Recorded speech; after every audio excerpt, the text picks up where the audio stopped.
भारत की प्राचीन तकनीक के ज़रिए हम कैसे समय को सूर्य के साथ जोड़ करके देखते थे। और दिल्ली में भी एक जंतर मंतर है जहाँ पर आप सूर्य की छाया से समय को नापते हैं और वहाँ की जो घड़ी है वो आपको बताती है कि कितना वक्त हो गया है। तो भारत और फ्रांस के बीच दोस्ती के एक नए युग की शुरुआत, उसमें उसका जो वक्त है वो भी बेहतरीन हो चला है। और इन तस्वीरों के जरिए दो महाशक्तियाँ अगर हम कहें पूरी दुनिया की, तो इस वक्त अपने साझे हितों को पूरी दुनिया के सामने रखने के लिए ख़ास तौर पर सांस्कृतिक तौर पर और हेरिटेज डिप्लोमेसी के ज़रिए इस वक्त बिल्कुल तैयार अगले मैग्निफिसेंट रोड शो के लिए। बिल्कुल, तो ये बहुत ही मनोरम दृश्य, मनमोहक दृश्य आप देख सकते हैं पीछे जयपुर का जंतर मंतर। 1724 से लेकर 1734 के बीच ये गार्ड, मुझे लगता है कि ये जो टूरिस्ट टूर गाइड हैं वो बता रहे हैं फ्रेंच प्रेसिडेंट को किस तरह से ये काम करता है। हम आपको बताते हैं अपने दर्शकों को कि 1724 से लेकर 1734 के बीच इसका निर्माण किया गया था। खगोलीय वेधशाला इसे कहा जाता है और ये यूनेस्को की विश्व धरोहर सूची में भी शामिल है। और यहाँ अगर आप जाएं तो यहाँ बहुत ही 14 प्रमुख यंत्र हैं जो कि समय मापने, ग्रहण की भविष्यवाणी करने, किसी तारे की गति और स्थिति, सौर मंडल के ग्रहों, इन तमाम चीज़ों के बारे में आप यहाँ पे जानकारी हासिल कर सकते हैं। और प्रधानमंत्री ने इस जगह को चुना ताकि भारत किस तरह से अपने ऐतिहासिक तौर पर भी इन चीज़ों में काफ़ी काम किया है। शून्य का आविष्कार भारत में हुआ, आर्यभट्ट ने किया, और किस तरह से आर्यभट्ट की यह धरती और वेधशाला, इन तमाम चीज़ों को मद्देनज़र रखते हुए भारत अपने विरासत को भी साथ लेकर चल रहा है, आधुनिकता को भी साथ लेकर चल रहा है। आज जिस प्रांगण में इस वक्त दोनों नेता खड़े हैं, विश्व के दो दिग्गज नेता, और हमारे साथ हमारे सहयोगी भी लगातार बने हुए अमृतपाल। अमृत, जिस बैकड्रॉप में दोनों नेता खड़े हैं वो जंतर मंतर है जयपुर का। जैसा कि हमने कहा कि हमारे पास विरासत भी है, आधुनिकता भी है, दोनों को हम साथ साथ लेकर चल रहे हैं, कैसे देखा जाए इसको? देखिए, इसका सिंबलिज्म यही है कि प्रधानमंत्री एक तो जयपुर को यूज करना, भारत सिर्फ दिल्ली तक विकसित मतलब सीमित नहीं है। भारत बहुत बड़ा है, इसकी डाइवर्सिटी बहुत है और भारत अपने आप में एक बहुत डाइवर्स और सुंदर मुल्क है। उसके अलग वाइब्रेंसी, अलग अलग हिस्सों की अलग अलग वाइब्रेंसी है, उसके कलर्स हैं। राजस्थान तो अपने आप में बहुत कलरफुल है। यहाँ के लोग, यहाँ की विरासत, यहाँ के किले, यहाँ के महल, यहाँ की जो एक रॉयल्टी का जो आर्टिफैक्ट्स हैं और उस एज के, पर उसके साथ उस जमाने की जो एक साइंटिफिक टेम्पर, जंतर मंतर को यूज करना कि साइंटिफिक टेम्पर ओल्ड जो हमारी सिविलाइजेशन एथॉस थी उसमें स्टीपनेस था। तो जंतर मंतर को आज फ्रेंच प्रेसिडेंट को उसका एक गाइडेड टूर देना और वहाँ उनको रिसीव करना, जबकि वो मुख्य अतिथि बन के आए हैं गणतंत्र दिवस की परेड में। तो ये उसकी सिंबलिज्म ये है असली। अमृत, अगर हम ये देखें कि जब मिस्टर मैक्रो जब सेकेंड बार इलेक्ट किए गए तो भारत के प्रधानमंत्री पहले वर्ल्ड लीडर थे जो उनसे मिलने के लिए वहां पर पहुंचे। G7 की बात हो, G20 की बात हो, हमेशा साइड लाइन्स पर दोनों लोग मिलते रहे हैं। और लेकिन आज का जो दिन है वो लगता है कि सॉफ्ट डिप्लोमेसी का है। बातें हेरिटेज को लेकर के होंगी, संस्कृति होगी, और मुझे लगता है फ्रांस भी एक प्राचीन संस्कृति है और इमैनुअल मैक्रो भी भारत की प्राचीन संस्कृति को देख करके उनके मन में भी विचार आ रहा होगा कि कितनी समृद्ध विरासत रही है भारत की। बिल्कुल, फ्रांस तो एक इम्पोर्टेंट रोल प्ले किया ही है। वहाँ पर जो रेनेसां आई, वो पेरिस की स्ट्रीट्स पर आई, यूरोपियन रेनेसां। और आज ये दिखाना, मैं इनफैक्ट अपने कैमरामैन को कहूंगा कि अगर आपको दिखा पाएं जहां मैं इस वक्त मौजूद हूं, जहां अभी थोड़ी देर में प्रधानमंत्री जब जंतर मंतर से निकलेंगे और राष्ट्रपति मैक्रोन और प्रधानमंत्री एक रोड शो करते हुए सड़कों पर एक ओल्ड सिटी की, जो वॉल सिटी की सड़कों पर यहाँ पर आएंगे, हवा महल पर। ये अपने आप में एक 16th सेंचुरी जो मॉन्यूमेंट है आपका, वो ऐसा बनाया गया था कि इसके झरोखे, इसकी जालियां, कि आप विंड को कैसे यूटिलाइज कर पाएं जब आपके पास एसीज नहीं हुआ करते थे, कूलर्स नहीं हुआ करते थे, पंखे नहीं हुआ करते थे, वो दूसरे वो बड़े पर्दे वाले पंखों से आप हवा जला करते थे। तो कैसे इस डेजर्ट स्टेट में जहाँ बहुत गर्मी पड़ती है गर्मियों की ऋतु में, तो कैसे आप इसको यूटिलाइज कर पाए। तो क्लियरली ये एक आर्किटेक्चरल मार्वल है, सुंदर बिल्डिंग है, पर उसके अलावा इसकी यूटिलिटी, इसका और उसका साइंस को यूज करना इस आर्किटेक्चर में, ये क्लियरली दर्शाता है।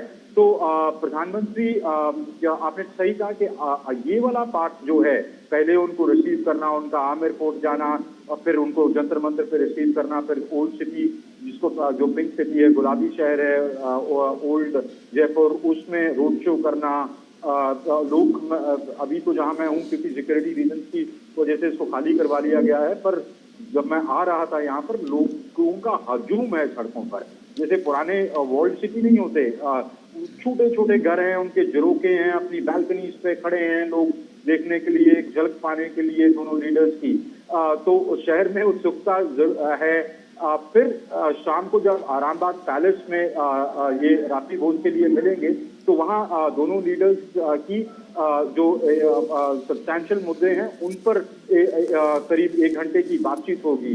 एक बड़ी इंपॉर्टेंट डेलीगेशन इनके साथ आई है, जिसमें इनके विदेश मंत्री, इनके डिफेंस मिनिस्टर, कॉर्पोरेट जो सेक्टर से बड़े कॉर्पोरेट काउंसिल्स हैं वो इनको कंपनी कर रहे हैं। राजस्थान के गवर्नर, चीफ मिनिस्टर और यहाँ के डेप्यूटी चीफ मिनिस्टर तो हैं ही, पर डॉक्टर एस जयशंकर, भारतीय विदेश मंत्री, रक्षा नेशनल सिक्योरिटी एडवाइजर, राष्ट्रीय सुरक्षा सलाहकार अजीत डोवल, ये प्रधानमंत्री के साथ होंगे। तो क्लियरली ये विजिट का सब्सटैंशियल और जो आपने कहा कि सॉफ्ट कल्चरल एस्पेक्ट दोनों है इस 6 घंटे जो प्रधानमंत्री मोदी और इमैनुअल मैक्रोन यहाँ बिता रहे हैं।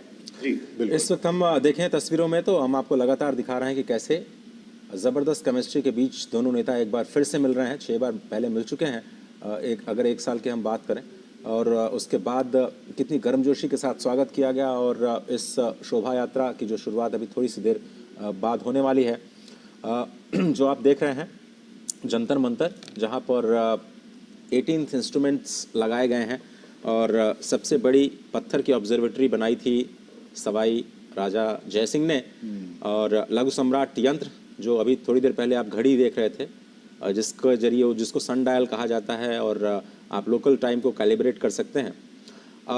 अमृतपाल जी, अगर दोनों देशों के रिश्ते की बात की जाए तो क्या हम कह सकते हैं कि अब अच्छे समय की शुरुआत हुई है? क्योंकि एम्बेसडर गुरजीत जी कह रहे हैं कि अगले 5 साल बहुत इंपॉर्टेंट होने जा रहे हैं, 25 साल तो छोड़ दीजिए। बिल्कुल बहुत इम्पोर्टेंट है, क्योंकि आपका रिलेशनशिप, जैसे एम्बेसडर गुरजीत सिंह को मैं सुन रहा था, वो कह रहे हैं कि टेक्नोलॉजी आपकी जिंदगी में बहुत बड़ा रोल प्ले करने वाली है, पहले भी करती आई है, पर अब जैसे जिस तरह की डिसरप्टिव टेक्नोलॉजीज आ रही हैं, आप कंप्लीटली दुनिया को ह्यूमंस कैसे परसीव करते हैं, रियलिटी को, वो रियलिटी कैसे प्ले आउट होती है, उसके फायदे आपकी आम जिंदगी में क्या हो सकते हैं, वो एक क्वांटम जंप होगा। तो जो देश उसके लिए तैयार होंगे वो उसका फायदा सबसे पहले उठा पाएंगे। और भारत और फ्रांस की कमिटमेंट इसको अपने लोगों की जिंदगी बेहतर करना, ना सिर्फ अपने लोगों की, दुनिया के उन देशों के में जो आवाम रहती है या जो आबादी रहती है उनकी जिंदगी बेहतर करना, अपने एडवांटेज को यूज करके और कोलैबोरेट करके। तो ये क्लियर कमिटमेंट दिखती है भारत और फ्रांस की। जी बिल्कुल। और डॉक्टर अंशु, मैं आपका ध्यान आकृष्ट करना चाहूँगा इन तस्वीरों पे कि चूंकि ये भी एक वर्ल्ड हेरिटेज साइट है जंतर मंतर, और भारत यूनेस्को की जो वर्ल्ड हेरिटेज साइट है उसकी जो लिस्ट है उसमें हम देख रहे हैं कि हर साल उसमें 1, 2, 3, 4 इसमें इजाफा ही होता जा रहा है।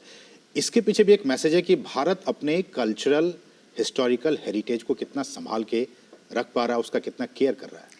निश्चित तौर पर। और इसमें लेकिन एक और बिंदु हम जोड़ें यदि असीम, तो भारत की शक्ति का मैं परिचय कहूंगी कि ये देखिए, ये कितने सुंदर दृश्य, ये भारत की प्राचीन जो वैज्ञानिक शक्ति थी, ये उसके कहीं ना कहीं दृश्य हैं, ये झरोखे हैं जो हम देख रहे हैं। और यूनाइटेड नेशंस जैसे जो इंस्टीट्यूशंस रहे हैं उन्होंने हमेशा पश्चिमी देशों की ओर देखा। तो अब जो ये हर साल आपने जो बहुत महत्वपूर्ण बिंदु कहा कि जो ये इस प्रकार की जो हमारी धरोहर है, ये जो हेरिटेज साइट्स में यूनाइटेड नेशंस की लिस्टेड होती जा रही हैं, तो ये इस बात का परिचायक है कि धीरे धीरे ये जो तमाम इंस्टीट्यूशंस हैं ये डीकोलोनियलाइज अब हो रहे हैं वास्तविक रूप से, और इसमें भारत का एक बहुत बड़ा कहीं ना कहीं रोल मैं देखती हूँ। जो हमारे माननीय प्रधानमंत्री कहते हैं कि किसी भी प्रकार की जो ये गुलामी की मानसिकता है और औपनिवेशिक काल की जो ये एक मानसिकता है, उससे तमाम इंस्टीट्यूशंस को वो दूर ले जाने का काम कर रहे हैं। और ये इस बात का भी द्योतक है और इस बात का भी हमें संदेश दे रहा है कि न सिर्फ अभी बल्कि पुरातन काल में भी हमारे पास वो इतनी शक्ति थी, इतना टैलेंट था कि हम उस जमाने में भी इस वर्ल्ड लेवल का जो वेधशाला उसको हम बना पाए। निश्चित तौर पर इस प्रकार की खगोलीय वेधशाला सिर्फ जयपुर में BC में हमारे यहाँ पर सर्जरी की जा रही थी।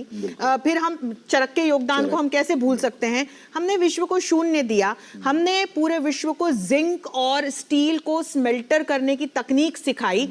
हमारा जो ये खगोलीय शास्त्र में कहीं ना कहीं जो हाथ है, हमारे जो आज पंचांग हैं उन्हें हम देखते हैं सालों साल बिना किसी त्रुटि के हम उनके माध्यम से गणनाएं कर पाते हैं। गणित को जो हमारा योगदान, बिल्कुल तक्षशिला, नालंदा, वल्लभी जैसे विश्वविद्यालय हमने विश्व को दिए हैं। और ये वो समय था जब पूरी दुनिया से लोग अध्ययन के लिए, शोध के लिए भारत आया करते थे, और कहीं ना कहीं उसी युग में मुझे लगता है हम वापस पहुंच गए हैं। तो ये जब प्रधानमंत्री कहते हैं डॉक्टर अंशु कि हम विश्व गुरु हैं और हम विश्व गुरु बनने की राह पर अग्रसर हैं, ये तस्वीरें और इनके जरिए जो मैसेज देने की कोशिश की जा रही है कि वाकई हम थे, हम बीच में उसे भुला दिया गया, लेकिन एक बार फिर से हम विश्व गुरु बनकर दिखाएंगे। निश्चित तौर पर विश्व गुरु, विश्व मित्र।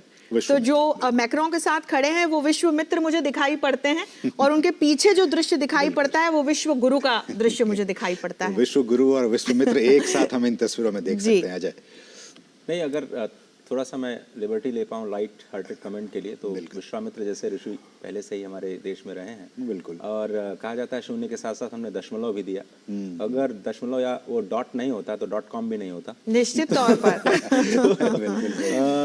लेकिन आज .com की भी जरूरत है। हाँ, वो डॉट जो है ना, हमारे हाथ होता है ओंकारम बिंदु संयुक्तम, तो अगर बिंदु ना हो ना, उस बिंदु से उस बिंदु को सृष्टि का निर्माण माना जाता है, उस बिंदु से ही सबकी उत्पत्ति मानी जाती है। वो बिंदु अगर भारत ने दिया है विश्व को, जिसको विश्व गुरु बार बार कह रहे हैं, हालांकि विश्व को लोग ज्यादातर 183 देशों का एक समूह मानते हैं। हमारे सनातन परंपरा में विश्व, जो कि भगवान विष्णु का पहला नाम है सहस्त्र नाम में, उसमें विश्व पहला ही नाम है भगवान विष्णु का, और उसमें संपूर्ण ब्रह्मांड आता है। तो अगर संपूर्ण ब्रह्मांड के तत्व को अगर कोई समझता है इस पूरे दुनिया में, तो शायद भारत ही समझता है। निश्चित तौर से।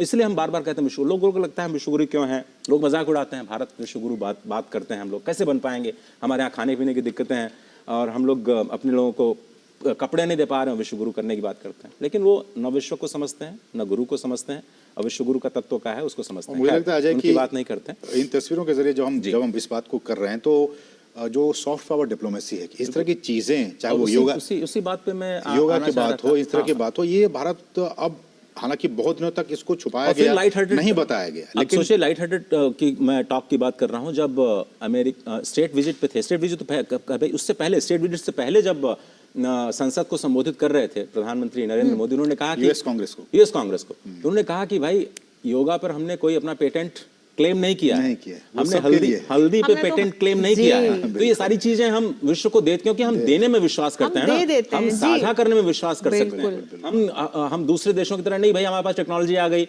तो अब मेरे पास